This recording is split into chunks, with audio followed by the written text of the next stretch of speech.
हरिओम. कौसल्येयो दृश्य पातू. आम्ही बघितलं मागच्या वेळेस कौसल्येयो दृश्य पातू. आणि त्याचबरोबर आम्ही सगळ्यात महत्त्वाची गोष्ट आयुष्यामध्ये शिकलो की परमेश्वरापासूनचं आमचं अंतर मोजायचं कसं. किती जणांनी मोजायचा प्रयत्न केला बघूया हे गेल्या 8 दिवसामध्ये. हात वर करा बघू. अरे अरे अरे बघा जरा. बाकीच्यांनी ज्यांच्याकडे बघितलं ते लक्ष द्या. आम्ही नुसतं ऐकलं आणि सोडून दिलं. एवढ्या जणांनी प्रयत्न केला मोजायचा. I am very happy about. पण प्रत्येकाने करावं. मला वाटतं हे अंतर मोजणं खूप आवश्यक असतं राजा. पण हे अंतर तुम्हालाच पार करायचं आहे. तुम्हालाच पार करायचं आहे. आणि हेच कर्मस्वातंत्र्य आहे. हे अंतर कमी करायचं की हे अंतर वाढवायचं. तुम्हाला स्वातंत्र्य फक्त ह्या गोष्टीचं आहे की आम्ही हे अंतर परमेश्वरापासूनचं कमी करायचं की परमेश्वरापासूनचं अंतर वाढवायचं. आणि ह्या कर्मसरण्याचा वापर नीट करावा लागतो. हे सगळं आम्ही ऐकतो नाही. बापूने आम्हाला सांगितलं ते आम्ही ऐकलं. पण आपण बऱ्याच वेळा काय म्हणतो बघा मराठीमध्ये शब्द बघा तो ऐकत नाही माझं. म्हणजे त्याला ऐकू येत असतं. त्याच्या कानामध्ये काही फॉल्ट नसतं. फक्त ऐकत नाही म्हणजे तो फॉलो करत नाही. ओबे करत नाही. तर ऐकणं ही क्रिया म्हणजे नुसतं कानावर शब्द ऐकणं आणि मनाला समजणं नव्हे. तर ते ऐकलेले शब्द जेव्हा माझ्या आचरणामध्ये उतरतात तेव्हाच त्याला फक्त ऐकणं म्हणत नाही. त्याला श्रवण म्हणतात. त्याला श्रुती म्हणतात. जे मी ऐकतो ते नुसतं ऐकणं आहे. ती फक्त एक त्या ज्ञानेंद्रियाने केलेली क्रिया आहे. ज्ञानेंद्रियाने केलेलं ग्रहण आहे. पण ते ग्रहण केल्यानंतर मी त्या ग्रहण केलेल्या गोष्टीचा वापर काय करतो त्याच्यावर त्याला श्रवण म्हणायचं की नाही अवलंबून आहे. आणि पुढचं वाक्य जे आज आम्ही अभ्यासात केलं तेच म्हणजे कानांशी संबंधित आहे. विश्वामित्र प्रियः श्रुती. श्रुतीचं माझ्या रक्षण कोण करो. माझ्या कानांचं रक्षण कोण करू. म्हणजे माझ्या ऐकण्याच्या क्रियेचं रक्षण कोण करू. तर विश्वामित्राला प्रिय असणारा राम. विश्वामित्राला प्रिय असणारा राम माझ्या या संपूर्ण श्रुती नामक इंद्रियाचं माझ्या श्रवण करण्याच्या शक्तीचं रक्षण करो. नाही फक्त मी बाहेर पण येऊ नये. कानाला माझ्या भोग पडू नये पडद्याला एवढ्यापुरतं रक्षण करावं असं याचा एवढा साधासुद्धा अर्थ नाही आहे. विश्वामित्र प्रिया श्रुती दररोज म्हणायला पाहिजे. कारण बापूने आमच्या गेल्या गुरुवारी सांगितलं पण आम्ही मोजायचा प्रयत्नसुद्धा करून बघितला नाही. तुम्हाला मला वाटते विश्वामित्र प्रिया श्रुतीची जास्त आवश्यकता आहे. बरोबर. तर हे विश्वामित्र प्रिया श्रुती हे माझ्या ऐकण्याच्या श्रवणाचं संरक्षण ह्या विश्वामित्राशी निगडीत कसं काय. तर आपण पहिल्यांदा माहिती विश्वामित्र कोण होता आणि कोण आहे. आम्हाला सगळं विश्वामित्र 1-2 गोष्टी माहिती असतं की बाबा बापूने आम्हाला सांगितलं की अब्बाला अतिबला विद्या रामाला विश्वामित्राने दिल्या. गायत्रीच्या वेळेस सांगितलं की गायत्री मंत्राचं पहिलं पुरस्करण विश्वामित्रांनी केलं. त्यामुळे बापूने आम्हाला हे सांगितलं विश्वामित्राचं एवढं मोठं अधपतन पण झालं. त्या अधपतनातून तुझ्या वसिष्ठांना शरण गेला पूर्णपणे निरहंकारपणे तेव्हा त्याचं पूर्णपणे परत उन्नयन पण झालं. हा विश्वामित्र होता कोण. आम्हाला माहीत पाहिजे की हा विश्वामित्र हा परशुरामाचा सख्खा मामा आहे. जो या महाविष्णूचा 6वा अवतार आहे. परशुराम भार्गवराम ज्याला म्हणतात. त्या भार्गवरामाचा परशुरामाचा हा सख्खा मामा आहे. परशुरामाची आई जी आहे विश्वामित्राची बहीण जी आहे रेणुका ती रेणुराजाची कन्या आहे म्हणून तिचं नाव रेणुका आहे. रेणुराजाला फक्त एकच मुलगी असते. तिचं लग्न तो या जमदग्नीशी करून देतो. आणि मग गोष्ट अशी होते की त्याला मुलगा नाही आहे राजाला. म्हणून तो स्वतःला मुलगा व्हावा आणि आपल्या मुलीलाही मुलगा व्हावा म्हणून राजा आणि जावई दोघे एकत्रच तपश्चर्या करतात. आणि मग त्याच्यामधून दोघींना प्रसाद प्राप्त होतो. पण आता ही विश्वामित्राची जी आई आहे ती राणीच आहे. परशुरामाची आई आहे ती राजकन्या आहे पण ती ऋषीपत्नी आहे. प्रसाद असा दिला जातो की जी महाराणी आहे आणि जी ऋषीपत्नी आहे तर चुकून ह्या आई लेकी एकमेकीचा प्रसाद भक्षण करतात.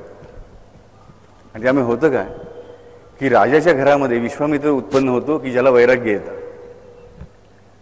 आणि तपस्याच्या घरामध्ये परशुराम जन्म घेतो की जो वैराग्य टाकून सगळ्यांशी लढाई करतो आणि मदांध राजांना टापून काढतो. तसंही जमदग्नीचा पुत्र भार्गवराम आणि विश्वामित्राचं नातं आहे. विश्वामित्रचा जन्मच मुळे खूप मोठ्या तपश्चर्येतून झालेला आहे. परंतु ह्या विश्वामित्राला सदैव एक इच्छा असते मला लोकांनी ब्रह्मर्षी म्हणावं. एवढं तपाचरण करून पूर्णपणे दया क्षमा शांती कारुण्य यांच्याबरोबर पूर्णपणे नीती, पूर्णपणे धर्माचं पालन करणारा जो आहे तोच ब्रह्मर्षी होऊ शकत असे. आणि विश्वामित्राची इच्छा होती की त्याला सगळे राजर्षी म्हणतात, त्याने खूप तपश्चर्या केल्यामुळे, पण त्याला कोणी ब्रह्मर्षी म्हणायला तयार नव्हतं. आणि त्याला ब्रह्मर्षी हो की नाही हे ठरवणं हे फक्त वसिष्ठांच्या हातामध्ये होतं. आणि वसिष्ठांना माहिती होती की जोपर्यंत ह्याच्याकडे दया, क्षमा, शांती हे गुण पूर्णपणे येत नाहीत, हा पूर्णपणे नीतीला धरून चालत आहे, तोपर्यंत याला ब्रह्मर्षी म्हणणार नाही. आणि विश्वामित्राकडे अहंकार खूप असतो. त्या अहंकाराच्या पोटी तो तपश्चर्या म्हणतो की मी तपश्चर्या करीन आणि साक्षात भगवंताकडून ब्रह्मर्षीपद मिळेल. पण होतं उलटच, की तो उलट मेनकेच्या मोहात सापडतो आणि पूर्णपणे 100व्या पायरीवरून 0व्या पायरीवरती नाही, अगदी -100 पायरीवरती जाऊन पोहोचतो. सगळी त्याची तपस्साधनं निघून जातात. परंतु त्यानंतर मात्र जेव्हा ही विश्वामित्राची अशी परिस्थिती होते, त्यानंतर विश्वामित्र फिरता फिरता स्वतःला तो विसरून बसतो की मी कोण आहे हे पण त्याला आठवत नसतं. आणि मग त्याची आणि परशुरामाची भेट होते. मग पुढे त्यांचं बोलणं होतं. मग वसिष्ठाच्याकडे तो जातो, वसिष्ठाला शरण जातो, मग भक्ती मार्गावरती येतो आणि पूर्णपणे परत ब्रह्मर्षीपद प्राप्त करतो. पण हा विश्वामित्र अत्यंत तेजस्वी आहे. ह्याची प्रयत्नांची पराकाष्ठा प्रचंड आहे. आणि ह्या विश्वामित्र जेव्हा वसिष्ठांना शरण जाऊन ब्रह्मर्षी बनतो, पूर्णपणे नीतिमत्तेला आपलंसं म्हणतो, तेव्हाच तो ब्रह्मर्षी बनतो. आणि मग वसिष्ठ त्याच्यावर कामगिरी सोपवतात की रामचंद्रांना, साक्षात या प्रभू रामचंद्राला बला आणि अतिबला ह्या 2 विद्या देण्याचं कार्य मी तुझ्याकडे सोपवतोय, त्याप्रमाणे तू ते पार पाड. त्यावेळेस मात्र विश्वामित्र कुठलीच चूक करत नाही. विश्वामित्राने रामाच्या कानामध्ये आणि लक्ष्मणाच्या कानामध्ये ही विद्या सांगेल. रामाला त्याने ह्या 2ही विद्या दिल्या, बला आणि अतिबला. मागच्या सांगितलं बला आणि अतिबला. बला विद्या म्हणजे काय? बला आणि अतिबला विद्या म्हणजे काय की आत्तापर्यंत जे काही घडलेलं आहे त्या क्षणापर्यंत, ज्या क्षणाला राम विचार करत असे त्या क्षणापर्यंत ते सगळेच्या सगळे त्याला आपोआप माहीत असतं बला नावाच्या विद्यामुळे. तर अतिबुलेमुळे त्याला काय माहीत असतं ह्या क्षणात जगात काय घडतंय ही प्रत्येक गोष्ट त्याला कळू शकते. अशा 2 अत्यंत महत्त्वाच्या विद्या ह्या मनुष्यरूप धारण करून आलेल्या भगवंतासाठी देण्यात आलेल्या होत्या, त्या विश्वामित्राने दिल्या. बला आणि अतिबला विद्यांचं श्रवण रामाने विश्वामित्राकडून केलं. विश्वामित्राने रामाच्या कानामध्ये ह्या विद्या सांगितल्या आणि रामाने त्या श्रवण केल्या, रामाने त्या घेतल्या. म्हणजे इथे आमचं लक्ष देईल की राम पूर्णपणे मनुष्य असून सुद्धा कसं मोठं लोकोत्तर कार्य करू शकला तर या बला आणि अतिबला विद्यांच्या सहाय्याने. आणि त्या बला आणि अतिबला विद्या त्याला मानवाकडूनच प्राप्त होणं आवश्यक होतं, ते करून देण्याचं कार्य ह्या विश्वामित्राने केलेलं आहे. म्हणजे आमचे लक्ष देईल की हा रामसुद्धा जेव्हा अवतरला तेव्हा त्याने नवविधा भक्तीची प्रत्येक पायरी स्वतः करून दाखवली. प्रत्येक पायरी, जी श्रवणभक्ती पहिली, ती श्रवणभक्ती पहिल्यांदा ह्या रामचंद्राने स्वतः करून दाखवली. त्याने विश्वामित्राला व आपले सद्गुरू जे वसिष्ठ त्यांच्या आज्ञेनुसार तो विश्वामित्राबरोबर गेलेला आहे. विश्वामित्राने त्याला मंत्र दिल्यानंतर त्याने तो पूर्णपणे मंत्र स्वीकारलेला आहे. नुसतं ऐकला नाही आहे, तो स्वीकारला आहे, ती विद्या स्वीकारली. आणि अशा रीतीने त्याने श्रवणभक्ती स्वतःचं कार्यच मी त्याने कुठून सुरू केलं तर श्रवणभक्तीबरोबरच सुरू केलं. म्हणजे आम्ही जी नवविधा भक्ती म्हणतो किंवा एकादशविधा भक्ती म्हणतो, जे काही ज्या प्रकारे आपण बघू, त्या नवविधा भक्तीचं पहिलं पाऊल जे श्रवण भक्ती ती रामचंद्राने स्वतः पहिल्यांदा यशस्वीरित्या करून दाखवली. आणि ती करण्यासाठी विश्वामित्राची योजना झालेली होती. रामानेच आम्हाला श्रवणाचं महत्त्व पटवून दिलं की माझंच कार्य कुठे सुरू होतंय, तर मी ज्या क्षणी ही श्रवणभक्ती स्वीकारतो तेव्हाच अवताराचं कार्यसुद्धा सुरू होतं. जो साक्षात परमात्म्याचा अवतार आहे त्या रामचंद्राचं कार्यसुद्धा श्रवणभक्तीनंतरच सुरू होतं. तोपर्यंत त्याचं चारित्र्य हे पूर्णपणे एका सामान्य बालकाचं आहे. परंतु ज्या क्षणी तो श्रवणभक्ती करतो त्याच क्षणाला त्याची प्रगती सुरू होते. इथे आम्हाला समजलं पाहिजे की श्रवणभक्तीचं आमच्या आयुष्यातलं महत्त्व काय. चांगले मंत्र ऐकावेत. पण आम्ही आता इथे रुद्र ऐकतो, व्यंकटेश मंगलाचरण ऐकतो, म्हणजे आम्हाला त्याचे अर्थ कळत नसतील, पण श्रवण करण्याचा आम्ही प्रयत्न केला पाहिजे. आम्ही नीट ऐकण्याचा प्रयत्न केला पाहिजे. कमीत कमी आमच्या डोळ्यासमोर बाबा काय म्हणतात ती मंडळी, व्यंकटेशाचं म्हणतात नाव, व्यंकटेशाची मूर्ती आमच्या डोळ्यासमोर आणण्याचा प्रयत्न करू, रामाची मूर्ती डोळ्यासमोर आणण्याचा प्रयत्न करू. आता इथे साईबाबांचा फोटो आहे, दत्तगुरूंचा फोटो आहे, त्याच्याकडे तरी आम्ही बघू, पण एकटक बघू, शांतपणे बघू, मनामध्ये दुसरा कुठे विचार शक्यतो प्रयत्न करू येणार नाही. उद्या आम्हाला कुठेतरी याची पुस्तकं मिळू शकतात, रुद्राची, पुरुष सुप्ताची, आणून बघू, वाचता आलं, त्यांच्यावर तर वाचता आलं, चुकलं तर चुकलं, आम्हाला माहिती आहे काय बापू आमची काळजी घेतो, काय प्रॉब्लेम नाही आम्हाला. पण हे सगळं आम्ही करायला पाहिजे. साईचंच चरित्र आम्ही वाचतो, वाचताना आम्ही ऐकलं पाहिजे. आम्ही स्वतः वाचताना जर स्वतः ऐकलं नाही तर उपयोग. ह्याचा अर्थ मोठ्याने बोललं पाहिजे असं मुळीच अर्थ नाही. मी वाचलं ते ऐकलं कधी, मी वाचलं ते ऐकलं कधी जातं जेव्हा ते माझ्या मेंदूमध्ये जातं तेव्हाच. आणि मी वाचतो तेव्हा पण त्याचा ध्वनी उत्पन्न होत असतो शब्दांचा, हे लक्षात ठेवा. आमचा एक असा मोठा गोड गैरसमज आहे किंवा चुकीचा गैरसमज आहे की जेव्हा फक्त उच्चार होतो, आमच्या तोंडाची हालचाल होते, तेव्हाच ध्वनी उत्पन्न होतो. नाही, कारण जेव्हा तुम्ही वाचता तेव्हा पण तो ध्वनी तुमच्या अंतर्मनामध्ये मनामध्ये उत्पन्न होतोच. तुम्ही मनामध्ये विचार करता तेव्हा पण त्याचा ध्वनी उत्पन्न होतोच. फक्त त्या ध्वनीची कंपन संख्या वेगळी असते, ती अधिक सूक्ष्म असते. आम्हामध्ये जेवढं अधिक सूक्ष्म तेवढं जास्त पॉवरफुल. बघा, ॲटम बॉम्ब हा सूक्ष्मतेतून निर्माण होतो ना. एक ॲटम फोडला गेलेल्या शक्तीमधून. ॲटम हा सगळ्यात सूक्ष्म गोष्ट आहे, आम्हाला माहिती आहे. मग तो फोडल्यानंतर काय होतं, प्रचंड मोठी अणुशक्ती रिलीज होते. त्याचमुळे आम्हाला कळवी सूक्ष्म व्हायब्रेशन जी आहे, सूक्ष्म कंपनी आहे, जी सगळ्यात जास्त ताकदवर असतात. आणि मनामध्ये जे विचार करतो म्हणून ते आम्ही बोललेल्या विचारांच्या पेक्षा दसपट जास्त पॉवरफुल असतात. आणि म्हणून जेव्हा आम्ही वाचतो तेव्हा पण तो ध्वनी आमच्या मनामध्ये उत्पन्न होतच असतो आणि तो ध्वनी त्या ध्वनीचं काम करतच असतो, हे लक्षात ठेवा.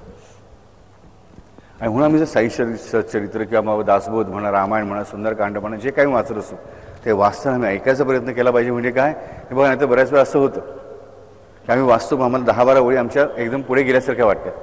आम्हाला आठवण झाली म्हणजे 10-12 ओळी आपण ओळीमध्ये आपलं लक्षच नव्हतं, मग आपण परत मागे जातो. हरकत नाही, सामान्य माणसं आम्ही असं होणारच. पण याचा अर्थ काय, ते 10-12 ओळी वाचताना आम्ही फक्त वाचत होतो, आम्ही श्रवण करत नव्हतो, आमचं कॉन्सन्ट्रेशन नव्हतं. मी अशा रीतीने जर श्रवण करण्याचा प्रयत्न केला तर मला अधिक फायदा होईल. साई चरित्र वाचताना ज्या ज्या गोव्या लक्षात राहतील त्या परत म्हणायचा सवय ठेवूया, किती जरी फायदा होईल आमचा. काहीतरी दुसरं नुसतं आपल्या डोक्यामध्ये विचार येत राहतात, त्याच्यावर साई चरित्राला चांगल्या ओव्या अंडरलाईन करा ना, पट्टी घ्या, पेन्सिल घ्या, वाचताना मी तुम्हाला आवडते ती ओवी पाहिजे दुसऱ्या पानावर लिहून काढा आणि त्या पाठ करा आणि म्हणत राहा अजूनमधून. त्या तर सोप्या आहेत म्हणाल, त्या आम्हाला काही कठीण आहेत. आणि ज्या कठीण आहेत त्या वाचूच नका, म्हणू नका.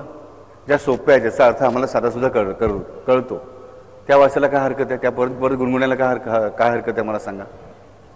मग आम्ही नेहमी सांगतो, काही वेळा माझ्या खूप आवडते. कर्म फक्त मी करणार, समर्थ हरिगुरु फल देणार, ऐसा जयांचा दृढ निर्धार, बेडा पार त्यांचा. किती सुंदर उभी आहे मला सांगा. बरी वाईट क्रिया सारी, ईश्वर तेथीचा सूत्रधारी, तोची तारी अथवा मारी, कार्यकारी तो एक. अशा जो उभ्या आम्ही निवडल्या आणि त्या आम्ही पाठ केल्या आणि म्हणत राहिलो तर मला सांगा किती सोपं होईल ना श्रवण. पण श्रवण भक्तीतूनच प्रत्येकाचं जीवन कार्य प्रगल्भ होतं आणि विकसित होतं, हे आम्हाला रामाच्या उदाहरणावरनं समजलं पाहिजे. रामाने स्वतः प्रत्येक गोष्ट वागून आम्हाला करून दाखवली, श्रीकृष्णाने पण आम्हाला करून दाखवली, हे लक्षात ठेवा. म्हणून बापू आम्हाला मग परशुरामाची पण गोष्ट सांगा, कृष्णाची सांगा, श्रवणभक्ती कशी केली ते जर मी आता सांगत बसलो 10 अवतारांच्या 10 गोष्टी, म्हणजे माझं संपूर्ण तुझ्याशी 10 प्रवचन त्याच्यात जातं. आता आपण रामाविषयी बोलतो, फक्त रामाच लक्षात घेऊया आम्ही की बाबा त्याचं जीवन कार्यसुद्धा कुठे सुरू झालं तर श्रवणभक्तीतूनच सुरू झालं. आम्हाला पण जर आमच्या जीवनाचा विकास करवण्याचा असेल तर आम्हाला पण या श्रवणभक्तीचं सहाय्य घ्यायला हवं. आणि विश्वामित्र प्रिय हा श्रुती म्हणजे काय? विश्वामित्र प्रिय शब्दाचे 3 अर्थ होतात. विश्वामित्राला प्रिय असणारा, विश्वामित्राला प्रिय असणारा किंवा विश्वामित्र ज्याला प्रिय आहे तो. कुठूनही अर्थ ना बघा, शेवटी तो रामच आहे. आणि तिसरा अर्थ जो आहे ना तो अधिक सुंदर आहे. विश्व, आता आम्ही जर नीट व्याकरण बघितलं तर लक्षात घ्या, विश्वामित्र शब्द आहे, विश्वमित्र शब्द नाही आहे. म्हणजे काय, विश्व अधिक अमित्र. आम्ही नीट लक्ष केलं, ज्यांना त्यात मराठी व्याकरण सुद्धा येतं थोडंफार, त्यांना कळेल की नाव विश्वमित्र नाही आहे, विश्वामित्र आहे. म्हणजे जर आम्ही ह्याची फोड करायची थोडी, फोड कशी येते शब्दामध्ये, विश्व अधिक अमित्र, जो मित्र नाही तो. आता आम्हाला प्रॉब्लेम आहे की विश्वाचा मित्र बाबा आम्ही समजू शकतो बापू, पण विश्वाचा अमित्र असण्याचं कसं काय प्रॉब्लेम आमचा आहे ना. जो अमित्र आहे म्हणजे शत्रू आहे, बरोबर. त्यामध्ये नीट अर्थ इथेच म्हणून समजून गेलं. मी म्हणलं का खूप सुंदर अर्थ आहे की विश्व अमित्र. आणि तसा विश्वामित्र प्रिय श्रुती, विश्वाशी अमित्रत्व करणं म्हणजे काय? शत्रुत्व करणारं म्हटलं नाही आहे, विश्वाशी अमित्रत्व. आणि विश्व म्हणजे जे दृष्ट आम्हाला दिसतं ना, सगळं जे दृश्य आहे, जे व्यक्त आहे, त्या सगळ्याशी अमित्रत्व म्हणजे कुठल्याही मोहात न अडकणं. विश्वासी अमित्रत्व म्हणजे काय? हे जग दिसतंय आम्हाला, या जगामधल्या कुठल्याही गोष्टीत न अडकणं, बाह्य उपाधींमध्ये न अडकणं म्हणजे विश्वामित्रत्व. आम्ही प्रत्येक गोष्टीत अडकत राहतो. आम्ही सामान्य माणसं आहोत, पण आम्ही प्रत्येक गोष्टीत अडकत राहतो. अगदी साधी साधी गोष्ट असते बघा, साधं एक पेन असतं, पण लहान मुलं सुद्धा हे पेन माझं आहे, बहीण भावंडांचं घरी भांडणं चाललं असं, हे माझं पेन आहे तुझं नाही. प्रत्येकाकडे 10-10 पेनं असतील तरी तर दुसऱ्याचं पेन ढापण्यामध्ये बहीण भावंडांना जाम आवड असते. आमच्या घराच्या समोरच्या आंब्याला कैरी लागली असेल, पण दुसऱ्याच्या दारातल्या आंब्याची कुसकी कैरी चोरायला आम्हाला जास्त बरं वाटतं. तिकडे एक दगड मारल्याशिवाय आम्हाला सैन पडत नाही. मी बरंच बघतो, बरीच म्हातारी मंडळी सकाळी फिरायला बाहेर पडतात आणि बाहेर पडले की कंपाऊंडच्या बाजूने असे काठ्यावर करून करून झाडांच्या फांद्या तोडून फुलं गोळा करून आणतात आणि देवाला वाहतात. मोठं पाप, कारण तुम्ही चोरी करताय आणि चोरी केलेली फुलं तुम्ही देवाला अर्पण करताय. किती मोठं पाप आहे मला सांगा. देवाला जे अर्पण करायचं ते शुद्ध असावं लागतं आणि चोरी करून आणलेली कुठली गोष्ट शुद्ध असू शकत नाही. पण या सगळ्या वृद्ध मंडळींना मात्र वाटतं की मनापासून आम्ही काय देवासाठी फुलं गोळा करतो. अरे तुम्ही पाप उत्पन्न करतात, तुम्ही पुण्याने उत्पन्न करतात, शुद्ध नाही आहे ते. जे असे आम्ही चोऱ्या माऱ्या करून गोळा करू ते शुद्ध नाही आहे. आम्हाला जे परमेश्वराला अर्पण करायचं ते शुद्धच असलं पाहिजे. पण याच्यामध्ये सुद्धा आमचा जीव ओळखतो, ती फुलं चांगली दिसतात अरे पण ती माझी नाही आहेत. जे माझं नाही आहे त्याचे पण मला माझंच वाटतं. आमच्याकडे किती मित्रत्व आहे बघा या सगळ्या गोष्टींबद्दल. आणि जे माझं म्हणतो मी हक्काने माझं आहे, लिगली मानवी कायद्यानुसार माझं आहे, त्याच्याबद्दल तर माझं ममत्व मग किती असेल, किती जोरदार असेल विचार करा. ममत्व, आणि हे ममत्व जे आहे ना तेच घात करणार असतं. माझं माझं सगळं माझं माझं माझं माझं माझं, फक्त देव मात्र माझा नाही. विश्वाशी अमित्रत्व म्हणजे जो वैश्वानर आहे, जो विश्वाला उत्पन्न करणार आहे त्याच्याशी मैत्री करणं. विश्वाशी शत्रुत्व नाही घ्यायचं. मी लोकांशी प्रेमानेच वागेन, लोकांशी चांगलेपणाने वागेन, पण माझा खरा मित्र कोण आहे तर तो विश्व बनवणारा जो विष्णू आहे तो माझा मित्र आहे. विश्वाशी अमित्रत्व आणि विष्णूशी मित्रत्व म्हणजे विश्वामित्रता. विश्वामित्राशिवायचा अर्थच मुळी काय की जे दृश्य जगत आहे, जे मायेने उत्पन्न केलेलं आहे, त्या मायेने उत्पन्न केलेल्या प्रत्येक गोष्टीशी अमित्रत्व, शत्रुत्व नाही. मी संन्यास नाही घेणार, मी संसारातच राहीन, पण अमित्रत्वाने राहीन. मी जास्त माझं माझं माझं माझं करत राहणार. मला माहीत पाहिजे की सगळं उत्पन्न झालंय कोणामुळे, त्याच्यामुळे. हे सगळं मला कोणामुळे प्राप्त झालंय, त्याच्यामुळे.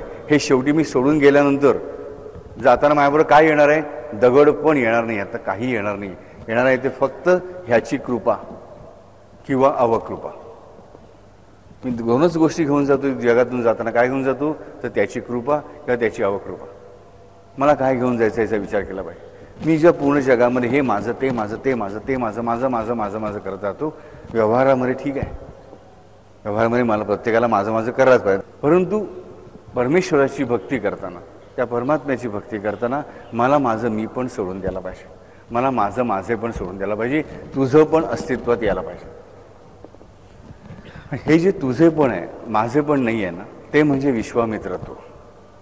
विश्वामित्र प्रिया श्रुती, विश्वामित्र प्रिया श्रुती.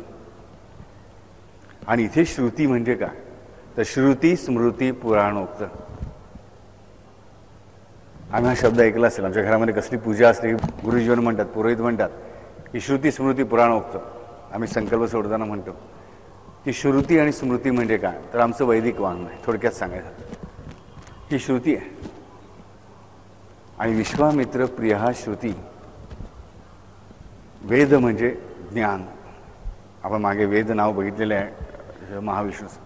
वेद म्हणजे ज्ञान, जे काही म्हणून जाणण्याजोगं खरंखुरं आहे ते म्हणजे वेद. वेद म्हणजे केवळ 3 किंवा 4 ग्रंथ नव्हे. वेद म्हणजे जे काही जाणण्यासारखं आहे, जे शाश्वत ज्ञान आहे ते म्हणजे वेद. आणि विश्वामित्र प्रिया श्रुती, विश्वामित्र प्रिय जो आहे तो श्रुतीचं रक्षण करतो. म्हणजे काय की जेव्हा मी हे ममत्व सोडतो जगाशी आणि परमेश्वराशी मित्रत्व धारण करतो, ही माझी गोष्ट त्या भगवंताला आवडणारी असल्यामुळे तो माझ्या खऱ्याखुऱ्या ज्ञानाचं रक्षण करतो. साई चरित्र ज्यांनी वाचलंय त्यांना माहिती आहे की साईबाबांनी अर्थ काय सांगितला. नानासाहेब चांदोरकर एक श्लोक म्हणत होते गीतेमधला, तो श्लोक पुटपुटत होते नानासाहेब चांदोरकर. साईबाबांचं पादसंवाहन चालू होतं, साईबाबा बसलेले होते, त्यांचे पाय चेपत नानासाहेब चांदोरकर. आणि मग साईबाबांनी विचारलं काय गुणगुणतोय सर नाना.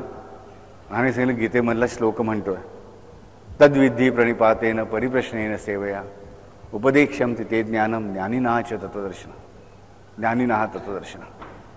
मग तिकडे साईबाबांनी सांगितलं तिकडे अ नावाचा विग्रह घालून बघ, ज्ञानाच्या आधी अ येऊ शकतो, त्यामुळे अज्ञान, कारण ज्ञान कोणी तुम्हाला देऊ शकत नाही, ज्ञान तुमच्याकडे असतंच. प्रत्येकाकडे आत्मा आहे, म्हणजे आत्म्याकडे पूर्ण ज्ञान आहेच, फक्त त्याच्या आड तुमच्या संस्कारांमुळे, तुमच्या अनेकविध जन्मांच्या पातकांमुळे, अनुभवांमुळे आवरण उत्पन्न झालेलं आहे, ते तुम्हाला दूर करायला हवं. आणि हा जो परमात्मा आहे, हा जो राम आहे, तो विश्वामित्र प्रिया श्रुती, म्हणजे ज्या क्षणी मनुष्य ही प्रत्येक गोष्ट माझी माझी माझी माझी करण्याचं कमीत कमी भगवंताच्या बरोबर तरी सोडतो, त्या क्षणी परमेश्वर त्याचं अज्ञान दूर करायला सुरुवात करतो. त्याच्या श्रुतींचं, म्हणजे त्याच्या अंतरंगामध्ये जे सगळे वेद आहे, अक्षरशः प्रत्येक मानवाकडे संपूर्ण ज्ञान आहे, फक्त ते ज्ञान त्याला प्रगट करावं लागतं. आम्ही पहिलीचं शिकतो, दुसरीचं शिकतो, तिसरीचं शिकतो, SSC होतो, MD होतो, MS होतो, MCOM होतो, म्हणजे काय की हे ज्ञान आमच्याकडे असतंच. त्याच्या पलीकडे अध्यात्माचं ज्ञान पण आमच्याकडे असतंच, फक्त ते ज्ञान प्रगट झालं नसतं, आम्ही आमच्या परिश्रमाने ते प्रगट करत असतो. आणि मग हा परमात्मा जो आहे, जे आमच्या अंतरंगामध्ये जे ज्ञान आहे, ते ज्ञान प्रगटवण्याचं काम करतो. म्हणून बापू हे कसं काय घडतं, साधी गोष्ट बघा, आपण एखाद्या गोष्टीबद्दल खूप विचार करत असतो, आम्ही 100 मार्गाने विचार करतो, काही कळत नाही, आणि एक दिवस सतत काहीतरी सहजपणे, काही ती भाजी चिरताना म्हणा, भाजी खाताना म्हणा, कुठे ती चालताना म्हणा, या गोष्टीचं पटकन सोल्युशन मिळून जातं. अरे असं केलं तर, म्हणतो काय आयडिया आली, ही जी आयडिया फटकन येते ना डोक्यामध्ये, काही संबंध नसताना, ते परमेश्वराने प्रगटवलेले असं लक्षात ठेवा. आणि त्यासाठीच आम्हाला भगवंताला कायम शरण जावं लागतं, कायम त्याच्या प्रेमात राहावं लागतं. माझं पण मला सोडावं लागतं. भगवंताशी व्यवहार करताना तरी मला माझं पण सोडायला पाहिजे, आणि तुझं पण झालं की भगवंता सगळं खरोखरच तुझंच आहे, माझं काही नाही, फक्त तू माझा आहेस. हे नुसतं तोंडाने बोलू नये, मला त्याच्याशी वागताना, त्याची पूजा करताना, त्याची सेवा करताना मला हे माझ्या अंगामध्ये बाणवलं पाहिजे. आणि तेव्हाच मग भगवंत माझ्या अंतरंगामध्ये ही श्रुती प्रगट करतो, श्रुतीचं रक्षण करतो. ह्या ज्ञानाचं प्रागट्य ह्या भगवंतावर अवलंबून आहे. आम्ही म्हणतो की मला आयडिया कसं काय, मलाच कळत नाही, एवढे दिवस मला कसं सुचलं नाही, हे आम्ही कितीतरी वेळा म्हणतो. हे आपोआप कशामुळे सुचतं, परमेश्वर जेव्हा ते जागृत करतो तेव्हा. आपोआप काय गाडी कुठली ती माझी मेंदूमधली पेशी काम करायला लागत नाही, तर भगवंतच माझ्या त्या बुद्धीला, त्या ज्ञानकेंद्राला प्रेरित करतो, आणि माझ्या मनामध्ये तो विचार उत्पन्न करतो. बघा आपल्या प्रत्येकाने अनुभव कधी ना कधी घेतलेला असेल, मी एवढा विषय करतो पण मला कधी समजलंच नाही, आणि आज एकाएकी चुटकी सरसा आम्ही म्हणतो की मला याचा पत्ता लागला. अरे मला आश्चर्य वाटतं, मला एवढे दिवस कसं नाही सुचली गोष्ट. हे सुचणं जे आहे ना, हे सुचणं म्हणजे विश्वामित्र प्रिया श्रुती, हे ज्ञान माझ्याकडे होतंच, परंतु ते प्रगटवलं. आम्ही अभ्यास करतो, पण परीक्षेच्या वेळेस मला ते आठवेल की नाही ही भीती जी असते, ती घालवतं कोण, तर विश्वामित्र प्रिया श्रुती. की ज्या क्षणी ते बालकाला सुद्धा त्याचे आई वडील सांगतात की बाळा रे काळजी करू नकोस, तू अभ्यास मात्र जोरदार कर आणि भगवंताचं नामस्मरण कर, तो परमेश्वर तू व्यवस्थित तुझ्या पाठीशी उभा राहील आणि तुला योग्य ते आठवेलच. जे ज्ञान तू परिश्रमाने मिळवायचा प्रयत्न करतोयस, ते बरोबर योग्य वेळी प्रगटवायचं काम तो परमात्मा करेलच. बघा बऱ्याच वेळा असं घडतं, आपण दुसऱ्या गावामध्ये कुठेतरी गेलेलो असतो आणि आपल्याला एखाद्या माणसाला शोधायचं असतं, त्या माणसाचा पत्ता आपल्याकडे नसतो, पण खूप अर्जन्सी असते. आपण भगवंताचं नामस्मरण करतो आणि बरोबर त्या व्यक्तीच्या समोर जाऊन पोहोचतो. हे कसं काय घडतं, विश्वामित्र प्रिया श्रुती, हे आम्हाला कळलं पाहिजे. साई चरित्रामध्ये याची ठाई ठाई उदाहरणं आम्हाला दिसतात की विश्वामित्र प्रिया श्रुती. आम्हाला तडखड्यांची गोष्ट माहिती आहे. तडखड प्रार्थना समाधीचे असतात, त्यांची पत्नी आणि त्यांचा मुलगा साई भक्त आहेत. वडील बाबासाहेब तडखड जे आहेत त्या प्रार्थना समाधी असल्यामुळे मूर्तीपूजा करायच्या विरुद्ध आहेत. काय फोटोची वगैरे तसबिरीची पूजा करणार नाहीत. आणि घरी साहेबांची मोठी तसबीर आहे, जिला हा नेहमी प्रसाद अर्पण करत असतो खडीसाखरेचा. त्यामुळे आईच्या शिडीला जायला निघते. वडिलांना वाटतं की मुलाने पण जावं. मुलगा म्हणतो बाबा मी जाणार नाही, बाबाने इकडे नैवेद्य कोण दाखवेल. वडील म्हणतात बाळा मी जरी प्रार्थना समाधीत असलो तर मी तुझ्यासाठी नक्की नैवेद्य दाखवीन. मुलगा शांत मनाने जातो, पण त्याच्या मनात धाकधूक असते, काय होतं काय नाही, काय नव्हतं काय नाही. मग वडील मनापासून प्रयत्न करायला सुरुवात करतात, पण एक दिवशी घाईमध्ये विसरतात. घाईमध्ये विसरतात आणि नंतर दुपारी जेवायला बसताना जेव्हा प्रसाद येत नाही तेव्हा त्यांना कळतं की अरे आज नैवेद्य दाखवायचं राहील. लगेच बाबांच्या फोटोजवळ जाऊन माफी मागतात. इकडे त्याच वेळेला साईबाबा दुपारच्या माध्यान्हीच्या वेळेला ह्या तरखड्यांची पत्नी आणि मुलगा झाला मोठा आहे, 22-23 वर्षाचा मुलगा, हे दोघांनी इकडे बसले असं त्यांना सांगतात, अगं आई, मी आज नेहमीप्रमाणे वांद्र्याला गेलो होतो, परंतु माझी आतडी कळकळली ग, मी तसाच उपाशी परत आलो, मला खायला प्यायला पेज नव्हती तिथे. मुलाला बरोबर कळतं की माझे वडील आज नैवेद्य दाखवायला विसरले. मुलगा म्हणतो मी जाऊ का वांद्र्याला परत? साईबाबा म्हणतात नाही, इकडेच थांब. तिकडून वडील पत्र पाठवतात मुलाला, इथून मुलगा वडिलांना पत्र पाठवतो. दोघांची पत्र एकाच वेळेस मिळतात. म्हणून बापू ह्याच्यामध्ये विश्वामित्र प्रियाश्रुती कुठे आहे? वडिलांना ज्ञान झालं नाही, अरे इथेच ज्ञान झालं. ही सगळी साईनाथांची लीला त्या मूर्तीपूजा न मानणाऱ्या, सगुण भक्ती न मानणाऱ्या भक्ताला योग्य मार्गावर आणण्यासाठीच आहे. की तू तसबीर आणि मी ह्याच्यामध्ये काही फरक नाही आहे, म्हणजे तसबीर ही माझ्या एवढीच श्रेष्ठ आहे हे साईबाबांनी पटवून दिलं वारंवार. की तू तसबिरीची क्षमा मागितलीस ती मला पोचली, तसबिरी समोरचं नैवेद्य पाप देतोस तोही मला पोचला, आणि तसबिरीला नैवेद्य दाखवला नाहीस तोही मला पोचलाच. आणि साईबाबांनी इकडे स्पष्टपणे दाखवून दिलं की बाबा रे, तुझी सगुण भक्ती जी आहे तिला तू नाकारतोयस, ती करणं तुझ्यासाठी किती आवश्यक आहे आणि ती उचित आहे. त्याचं ज्ञान त्यांनी त्याच्या हृदयामध्ये, तरखडाच्या हृदयामध्ये प्रगट केलं. ही विश्वामित्र प्रियाश्रुती आहे. पण पहिलं पाऊल कोणाला उचलावं लागलं? तरखडांनाच उचलावं लागलं, हे आम्ही लक्षात घेतलं पाहिजे. हे मुलासाठी का होईना त्यांनी चांगल्या मार्गावर चालण्याचा प्रयत्न केला. बाबांनी त्यांना एक कोपरखळी मारली, एक धक्का दिला, थोडंसं पाडलं डेफिनेटली, पण सांभाळून घेतलं तेवढंच प्रेमाने, पाठीवर हात फिरून, आणि कायमची त्यांची निष्ठा उचित मार्गावर आणून ठेवली. विश्वामित्र प्रियाश्रुती, त्याचं ज्ञान त्यांनी प्रगट केलं. दासगणूंची गोष्ट नंतर आम्ही बघतो. दासगणू जे आहेत ईशावास्य उपनिषदावर पुस्तक लिहायला बसतात, पण त्यांची मेख मारली जाते, अर्थ नीट कळत नाही, नीट सांगता येत नाही. मग बाबांकडे जाऊन प्रार्थना करतात, बाबा काय तुम्ही खळबळ उठवता मनामध्ये, कामाला लावताना शेवटीमध्ये अशी अटकाव आणून ठेवता की बस सगळं अडलं. म्हणलं काय रे बाबा काय झालं? असं ईशावास्य उपनिषदावर मी ग्रंथ लिहायला घेतला आणि इथे अडलोय. बाबा म्हणतात, बाबा मला काही येत नाही, ती काका दीक्षितांची मोलकरीण आहे ना, ती तुझे सगळे प्रश्न सोडविल. आता इथे दुसरा कोणी डोक्याला हात लावला असेल, बाबा काका दीक्षितांची मोलकरीण की जी बिचारी भांडी धुणी करते, जिला काही लिखापडी झालेली नाही, अशिक्षित आहे, ती ईशावास्य उपनिषदासारखं सगळ्यात कठीण उपनिषद कसं काय मला समजावून सांगा. पण दासगणूंना असं वाटत नाही. दासगणूंना माहिती आहे विश्वामित्र प्रियाश्रुती. आज्ञापालन झाल्याबरोबर त्या मोलकरणीच्या अंतरंगामध्ये त्याच वेळेस ती वृत्ती उठणं, तिने तेच योग्य समर्पक गाणं म्हणणं, तिच्या अंगावरचं फाटकी साडी बघून, फाटके कपडे बघून दासगणूंच्या मनामध्ये ही वृत्ती उत्पन्न होणं की हिला आपण एक चांगली साडी घेऊन द्यावी. त्याप्रमाणे त्यांनी काका महाजनींना सांगणं, काकाने त्यांच्यासाठी तिकडे साडी, मोरपंत प्रधान इकडे साडी विकत घेणं, तिला देणं, ती तिने नेसून येणं, नेसल्यानंतर तिचा आनंद दासगणूंनी बघितला. नंतर दुसऱ्या दिवशी ती साडी घरी परत ठेवून आली तरी त्याच आनंदात होती बघितली, आणि त्या क्षणी दासगणूंच्या मनामध्ये ते ज्ञान प्रगटलं. विश्वामित्र प्रियाश्रुती. दासगणूंना इकडे साईबाबांनी पटवून दिलं. तिकडे स्पष्ट हेमाडपंतांनी शब्द वापरलेत, एकमेव अद्वितीय नसते कळते हे ज्ञान बाबांचे. नाहीतर हे कधीच दासगणूंना कळलं नसतं की बाबांचं ज्ञान हे एकमेव अद्वितीय आहे. हे कधीच कळलं नसतं की बाबा दासगणूंच्या हृदयामध्ये ते ज्ञान प्रगटवतात स्वतः न उच्चारता. त्या मोलकरणीला माहीतपणे आपण किती मोठं ज्ञान या माणसाला देतोय, तिच्या अंतरंगामध्ये पण ते प्रगटतं. ईशेची आच्छा दिले ह्या मुलीसी, हेमाडपंतांनी पूर्ण शब्द वापरले, ईशेची आच्छा दिले एक दासगणूंचे. प्रत्येकाला ह्या विश्वालाच मुळे ईशाने आच्छा दिलेला आहे, म्हणजे परमेश्वराने आच्छा दिलेला आहे. तर त्या मुलीला आणि मला पण त्यानेच आवरण दिलेलं आहे, त्यानेच कव्हर दिलेलं आहे, त्यानेच प्रोटेक्शन दिलेलं आहे. विश्वामित्र प्रियाश्रुती. पण हे कधी झालं? ज्या क्षणी दासगणूंच्या मनामध्ये ही विश्वाशी अमित्रता उत्पन्न झाली तेव्हा. तळखळांच्या मनामध्ये विश्वाशी अमित्रता उत्पन्न झाली तेव्हा. कशी उत्पन्न झाली? परमेश्वरानेच उत्पन्न केली. त्यांना नैवेद्य विसरायला लावला, विसरल्यानंतर त्यांच्या मनामध्ये तळमळ उत्पन्न झाली. तळमळ उत्पन्न झाल्यानंतर बाकीचं त्यांनी जेवण तसंच ठेवलं. भूक लागलेली होती, दुपारची वेळ होती, पण तसंच उठून ज्या मूर्तीला ते मानत नव्हते, ज्या मूर्तीपूजेला ज्या संतांना ते मानत नव्हते, त्या संताच्या फोटोच्या समोर उभे राहून त्यांनी नाकदुऱ्या काढल्या आणि त्यांचा संबंध त्या विश्वाशी तुटला आणि त्या विश्वेशाशी जोडला गेला.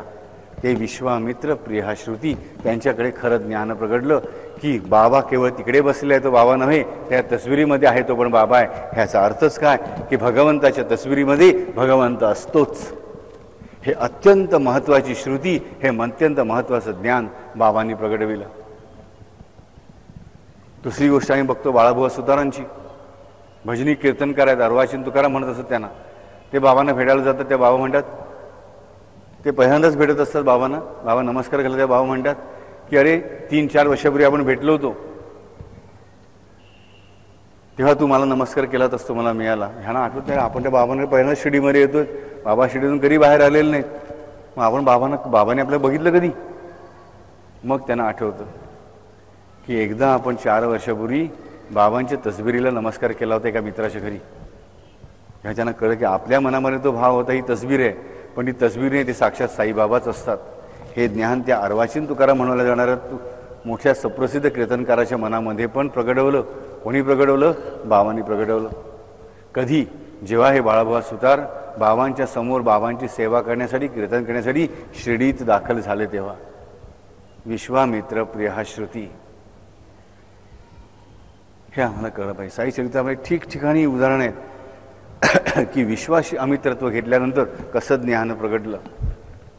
हेमाडपंतांची गोष्ट आम्ही बघतो की मला दुसरं काही करायचं आहे, मला फक्त रामनाम घ्यायचं आहे. निश्चय केला, रात्री झोपताना रामनाम घेत राहिले. सकाळी उठल्यानंतर मुखामध्ये रामनाम आलं. तिथून रामनाम घेत घेत निघाले दर्शनासाठी त्या साईरामाच्या. आणि बाबांनी बरोबर समोर औरंगाबाद करायला बसवून ठेवला आणि त्याने एकनाथांचं कवन म्हणायला सुरुवात केली. अंदर रामा बाहर रामा, गुरु कृपांचन पायो मेरे भाई, राम बिना कछ जानत नाही. आणि बरोबर हेमाडपंतांच्या हृदयामध्ये ते ज्ञान प्रगटवलं. विश्वामित्र प्रिया श्रुती. आणि बाकीच्या सगळ्या गोष्टींशी संबंध तोडून फक्त रामनामामध्ये कॉन्सन्ट्रेशन करून हेमाडपंत साईरामाच्या चरणी जायला निघालो. तेव्हा इथे आम्हाला की विश्वामित्र प्रिया श्रुती म्हणजे काय की विश्वामित्र जेव्हा हे विश्वातल्या सगळ्या ज्या मायामोहाच्या गोष्टी आहेत, मी संसार करीनच, मी संसार करायचा निश्चळपणे चांगल्या प्रकारे करीन, पण परमेश्वरासाठी जो मी वेळ राखून ठेवलेला आहे, माझं जे माझ्या परमेश्वराशी नाते, तिकडे मात्र या जगातली कुठलीही गोष्ट माझ्या आणि परमेश्वराच्या आड येता कामा नये. हे मला पहिल्यांदा कळलं पाहिजे. आणि हे कळणं म्हणजे विश्वामित्र होणं. विश्वाशी अमित्रत्व म्हणजे हे जे मायामोह आहेत ना, ते माझ्या आणि परमेश्वराच्या आड नाही आले ना, बस तेवढं पुरे आहेत. मी सामान्य मनुष्य, मी संत झालेलो नाही, त्यामुळे मला माया असणार, मोह असणार, लोभ असणार, काम असणार, क्रोध असणार, सगळं असू दे, पण ते परमात्म्याच्या आड येऊ नये. साईबाबांनी स्पष्टपणे सांगितलं की क्रोधावे तरी मजवरीचं क्रोधावे, कामावे तरी मजवरीचं कामावे. ह्याचा अर्थ एकच काढायचा की बाबा जे काही आहे माझ्या इच्छा सगळ्या त्या भगवंताच्या, माझ्या साईंच्या चरणी मला अर्पण करायचे. माझ्या हातून समजा एखादी चूक घडते, मला आवडता येत नाही मला, तर ती चूक करताना पण मी त्या परमेश्वराचं नामस्मरण करते. जरूर करा राजानं. मला मनापासून तुमच्या हातून एखादं पाप घडते आणि तुम्ही थांबू शकत नाही, माझं मन मोहाच्या अधीन झालेलं आहे, मग ते पाप घडताना सुद्धा त्या परमात्म्याचं नामस्मरण करत राहा. अगदी घाणेरडी गोष्ट घडते हातून, मग मी देवाचंच नामस्मरण करत राहीन. खात्रीने तुम्हाला सांगतो, ते नाम तुमच्यावर उलटणार नाही. ते नाम तुमचं संरक्षण करेल. तुमचं पाप लपवण्यासाठी त्याचा उपयोग नाही, लक्ष ठेवा. तर ते पाप परत घडू नये म्हणून त्या क्षणी केलं माझं नामस्मरण, पण माझ्या नक्की कामाला येईल. विश्वामित्र प्रिया श्रुती. पण आम्ही प्रत्येक लहान सहान गोष्टीमध्ये परमेश्वराच्या समोर बसलेले असताना पण हे मायामोह सोडत नाही. बघा, ठिकठिकाणी साईनाथांनी साई चरित्रामध्ये उल्लेख केलेला आहे. हेमाडपंतांनी स्पष्टपणे सांगितलेलं आहे 40, 41, 42, 43, 44, 46 अध्यायांमध्ये की आम्ही आपापसामध्ये भांडणं करत बसलो, एकमेकांची दुर्गुणी आणि वैगुण्य काढत गेलो आणि त्यामुळे शेवटी बाबा कंटाळले आम्हाला. बाबांनी कायम सांगितलं की तुम्ही जेव्हा एकमेकांची उणीधुणी काढता तेव्हा मला दुखणं येतं, पण तरी देखील आम्ही कधी ऐकलं नाही, आम्ही हे सगळं करतच राहिलो. आम्हाला साईनाथांनी स्पष्ट सांगितलेला प्रत्येक शब्द हेमाडपंतांनी तसा मांडला आहे. आम्हाला सोडून द्यायला नको का? मला सांगा. सोडून द्यायला पाहिजे. हे आमच्या आड येतं. जर तुम्ही कुठे संतांच्या ठिकाणी जात असाल, संतांची सेवा करायला जात असाल, म्हणत असाल की संतांनी मला हे काम करायला दिलं, हे मला करायला जमणार नाही, हे मला आवडत नाही, की तिकडे समजायचं की घात सुरू झाला. एक नाही 20-25 पायऱ्या तुम्ही खाली आल्या. पण मी बऱ्याच म्हणतो की आम्हाला हे काम मिळालं, त्याला ते काम दिलं की समजायचं राजाने इकडे घात, तुम्हाला ज्या क्षणी हे काम दिलं याचा अर्थ हे माझ्यासाठी उचित आहे म्हणूनच दिलेलं आहे, उचित आहे म्हणूनच दिलेलं आहे. साई चरित्रामध्येच आम्हाला तिन्ही प्रकारच्या शिष्यांचं उदाहरण दिलं जातं, उत्तम शिष्य, मध्यम शिष्य आणि शिष्य आणि अधम शिष्य. आम्हाला कळलं पाहिजे की आज्ञापालनाचं काय महत्त्व आहे. काकाच्या दीक्षांची गोष्ट आम्ही बघतो, श्याम्याची गोष्ट आम्ही बघतो की प्राणाशी गाठ आलेली आहे श्याम्याच्या, साप चावलाय, श्याम्या धावत जातो, पण प्राणाशी गाठ आले बाबा शिव्या झालं तर हाकलतात, पण म्हणून त्याच्यावर रागून श्याम्या त्यांना सोडून जात नाही. श्याम्या तिकडेच बसून राहतो, श्याम्या वाचतो. श्याम्या सोडून गेला असतं श्याम्या वाचलं नसतं. लक्षात ठेवा, हे आज्ञापालनाचं महत्त्व आम्हाला कळलं पाहिजे. विश्वामित्र प्रियाश्रुती म्हणजे काय याचा नीट अर्थ आम्हाला कळलं पाहिजे की आज्ञापालन, आज्ञापालन. विश्वामित्रच आम्हाचं आज्ञापालनाचं रक्षण करू शकतो. पण आम्ही आज्ञापालन कधी करू शकू हे आम्हाला कसं कळेल, तर आज्ञापालन का आमच्या अजून घडत नाही हे आम्हाला कळेल तेव्हा. आणि आज्ञापालन आम्हाला का घडत नाही, विश्वमित्र बनल्यामुळे. विश्वामित्र नाही, विश्वमित्र बनल्यामुळे. प्रत्येक विश्वामधल्या गोष्टीबद्दल मित्रत्व प्रेम बाळगल्यामुळे हे माझं, हे माझं, हे माझं, मला ते आज्ञापालन करण्याच्या आड येतं. की मला बाबा आज्ञा झाली की दररोज अमुक अमुक वाचायचं आहे, अमुक आज्ञा मला अमुक अमुक काम करायचं आहे, पण आज काय बहीण आली, आज काय मावशी आली, उद्या काय चुलत भाऊ आला, आज काय मित्राच्या मुलाचं लग्न आहे, आज काय माझ्या मुलाला थोडासा ताप आहे, मी असं म्हणते मुलाला आजारी सोडून आम्ही या म्हणून. शक्यच आहे, ते तुमच्या कर्तृत्वात चुकलं. पण लहानसहान गोष्टीसाठी इकडे आम्ही अडतो. हे आम्हाला कळलं पाहिजे की शेवटी काळजी घेणारं कोण आहे हा विचार आम्ही कधी करतच नाही. म्हणून आमच्याकडून आज्ञापालन होत नाही. वर्ष जातात, 1 वर्ष, 2 वर्ष, 10 वर्ष, 20 वर्ष आम्ही आहोत त्याच जागेवर बसलेलं आम्हाला सापडतो. आमची प्रगती झालेली आम्हाला सापडत नाही. आलेली प्रत्येक संधी आम्ही दवडलेली असते. का का आमच्याकडे आज्ञापालन नसतं म्हणून. आणि हे आज्ञापालनाच्या आड काय येतं, माझं ममत्व.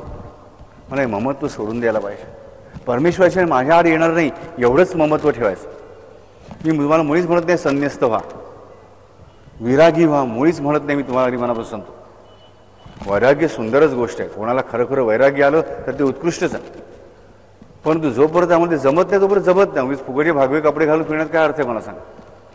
परंतु जोपर्यंत मी संसारामध्ये आहे, मी गृहस्थाश्रमी आहे, तोपर्यंत माझ्याकडे सगळं माझे पण ममत्व राहील. पण ते कुठपर्यंत की जिथपर्यंत जे माझ्या आणि भगवंताच्या आड येत नाही तोपर्यंतच हे लक्षात ठेवा.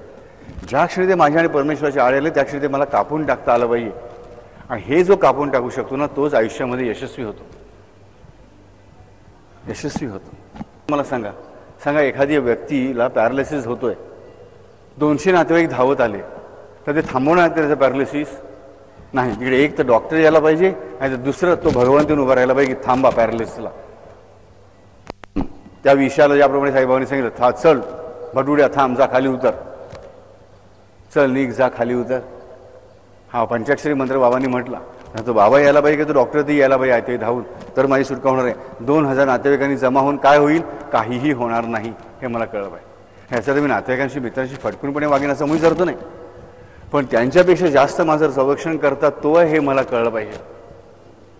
आणि हे ममत्व सोडणं आहे म्हणजे विश्वामित्र प्रियाश्रुती, हे लक्षात ठेवा. आम्ही आमच्या आयुष्यामध्ये विश्वामित्र प्रियाश्रुती हे नीट जगलं पाहिजे.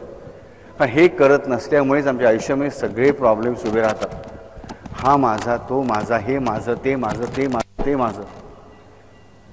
सुख माझं आणि दुःखही माझंच, सुदैवही माझं आणि दुर्दैवही माझंच. मी केलेली बरोबर गोष्टही माझीच आणि मी केलेली चूकही माझीच. सगळं माझंच माझंच माझं म्हणून आम्ही बसतो आणि तिकडेच घोटाळा करतो. हे सगळं प्रथम परमेश्वराचं आणि मग माझं आहे हा विचार आम्ही केला पाहिजे. आणि तो जोपर्यंत परमेश्वराच्या बाबतीत होत नाही तोपर्यंत बाकीच्या ठिकाणी करून काही उपयोगाचं नाही. आयुष्यामध्ये बघा, पैसा कमवायचा राहिला, कमवायलाच पाहिजे. मी जरूर सांगतो, जरूर पैसा कमवा, काय वाईट गोष्ट आहे पैसा. परंतु तो पैसा माझ्या आणि भगवंताच्या आड येता कामा नये.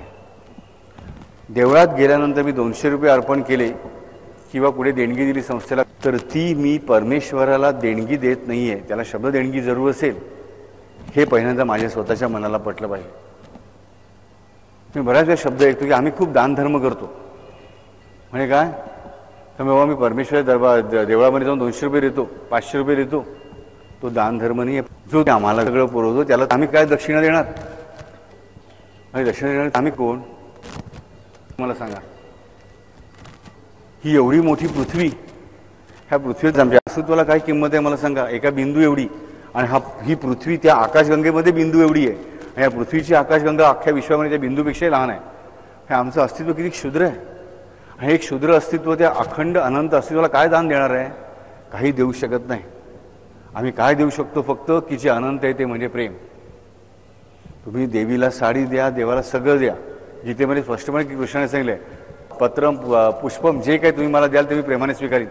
पण ते प्रेमाने असेल तर, दानधर्म म्हणून दक्षिणा म्हणून देणार असेल तर समजायचं हे देव कधीच स्वीकारणार नाही, हे स्वीकारलं जात नाही. माझी दकडची दक्षिणा मी देवाला देतोय, ही वृत्ती आली की संपलं.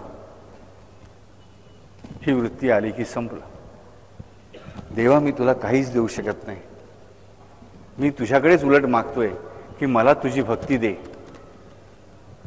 बघा सुंदरकांड, परत मला सुंदरकांडाच आठवतं. इकडे सुंदरकांडामध्ये विभीषण काय मागतो आणि हनुमंत काय मागतो?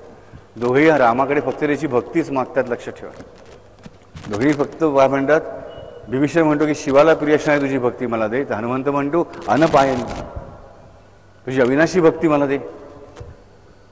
दोघांनी भक्तीच मागितली. म्हणजे देवाकडे सांगायचं, देवा तूच मला तुझी भक्ती दे आणि जे मी तुला अर्पण करतोय हे तूच मला दिलेलं जे आहे तेच मी तुला परत अर्पण करतोय. त्याचा एक अंश तुला अर्पण करतोय.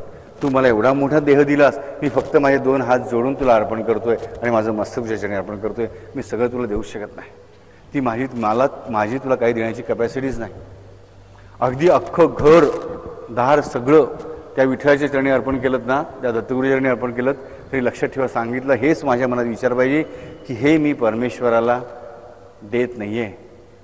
परमेश्वराने मला दिलं होतं ते मी परत प्रेमाने त्याला देतोय, त्याचंच त्याला परत करतोय. तुझे असो तुझ्या पाशी मीच होय तुझा. हे कधीतरी म्हणण्याची आम्हाला वेळ यायला पाहिजे. लक्षात ठेवायचं. परमेश्वराच्या समोर मोठेपणा दाखवून चालणार नाही. ही गोष्ट पहिल्यांदा शिकणं म्हणजे विश्वामित्र प्रियाश्रुती. की आम्ही अख्ख्या विश्वाशी मैत्री केली तरी आमचं भलं होऊ शकत नाही. अख्खं विश्व माझं झालं, मी विश्वमित्र झालो. विश्वामित्र नाही म्हणे, विश्वमित्र. अख्खं विश्व माझं झालं, अख्खं विश्वाचा मी मालक झालो तरी मी सुखी होऊ शकत नाही.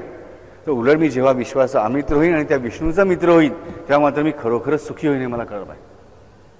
आणि त्यासाठीच आम्हाला प्रार्थना करायला पाहिजे की विश्वामित्र प्रियाश्रुती, की आज्ञापालन. परमेश्वराचा प्रत्येक शब्द माझ्यासाठी आज्ञा झाला पाहिजे. त्याच्या दरबारामध्ये मी गेल्यानंतर मी लहान थोर मोठा, आंधळा काणा लंगडा काळा गोरा, सुंदर कुरूप श्रीमंत गरीब, पापी पुण्यवान असा भेद करून चालणार नाही. मी कोणी मोठा ही पहिल्यांदा गोष्टच मला कापून टाकायला हवी. हेमाडपंत मॅजिस्ट्रेट होते, खापर्डे खासदार होते, मंत्री होते, पण तरी ह्या मंडळींनी बाबांच्या समोर कशा रीतीने सेवा केली त्यांची हे आम्हाला कळलं पाहिजे. अधोगती होऊ नये म्हणूनच आज्ञापालनाचं महत्त्व असतं. ही अधोगती होऊ नये म्हणूनच श्रवणभक्तीचं महत्त्व असतं. ही अधोगती होऊ नये म्हणूनच विश्व अमित्र बनण्याचं महत्त्व असतं. आम्ही अमित्र बनायला हवं.